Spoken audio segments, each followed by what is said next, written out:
18ஆம் படி கருப்பு இந்த பேரை கேட்டோடனே யாரோ நம்மளை காத்து நிற்கிற மாதிரி தோணும். அந்த கோயிலுக்கு முன்னாடி தான் இப்போ நின்றுட்டுருக்கோம். இந்த 18ஆம் படி கருப்பு அழகருக்கு காவலனாகவும் பல மக்களுக்கு காவல் தெய்வமாகவும் விளங்குறாரு.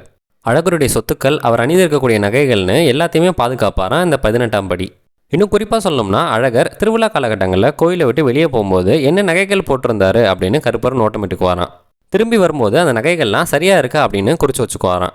அழகர் கோவில் சாத்திய பிறகு அந்த சாவியை 18ஆம் படி கருப்பு கிட்ட வச்சு அடுத்த நாள் கொண்டு போய் திறக்கிற வழக்கமும் இருந்திருக்கு. இந்த அழகர் மலையில் பார்க்கறதுக்கு இன்னும் நிறைய இடங்கள் இருக்குங்க. ஒவ்வொன்றும் தனித்தனி சிறப்பு வாய்ந்தது. சக்தி வாய்ந்த ராக்காயி அம்மன் கோவிலும் நூபுரகங்கையும் இருக்குது. 1546ஆம் ஆண்டு கட்டப்பட்ட ஒரு ராயகோபுரமும் இங்கே இருக்குது. இந்த ராயகோபுரம் இப்போ சிதிலமடைஞ்சிருந்தாலும் இன்னமும் பார்க்க எஞ்சியிருக்கக்கூடிய பகுதிகள் ரொம்பவே நல்லா இருக்குது. மதுரையில் இருக்கக்கூடிய ரொம்பவே முக்கியமான இடங்களில் இந்த அழகர் மலையும் பழமுதிர்ச்சோலையும் ஒன்று. தமிழ்நாட்டில் கண்டிப்பாக பார்க்க வேண்டிய இடங்கள்லையும் ரொம்பவே முக்கியத்துவம் வாய்ந்த இடங்கள்லையும் இந்த கோவில்கள் இருக்குது.